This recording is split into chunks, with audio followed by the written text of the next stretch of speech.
Hey everyone, welcome back to the Recovery Channel.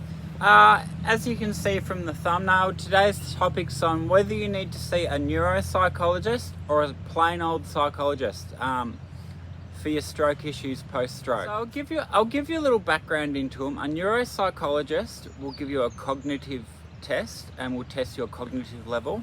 They do this in rehab. They did it for me, but it was absolutely useless because they gave me 1 hour of leg therapy, then 1 hour of arm therapy. At this point I was asleep, and then they put me in a room with a neuropsychologist to do a cognitive assessment, the only appointment I could get with her, and I slept through the whole thing, so it was useless. So I was never really cognitively assessed, but just reading has helped comprehension so much. So a garden variety psychologist is trained in cognitive behavioural therapy and many other forms of therapy, and they can really help with problems. You don't need to see a specialist or a neuropsychologist post-stroke. The problems that you may face post-stroke, this comes from emails from people all over the world.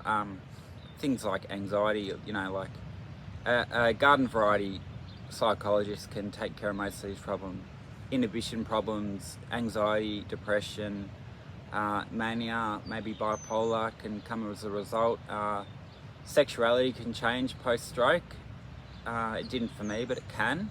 I've read all about it. Sexuality preference can change post-stroke, and you need to speak to a psychologist about that. Or at least speak to your GP about seeing a psychologist. So if you want to see a neuropsychologist, go ahead, but they're there to do a cognitive assessment, okay? They're not there to hold your hand through therapy. They're quite specialty neuropsychologists. So psychologists are great, and I highly recommend you see one if you've had a stroke, or a counsellor. I'm doing a degree in counselling at the moment by correspondence, just because it's hard to do, and I put myself in a position where it's hard to do things, so I get better and get stronger and learn more.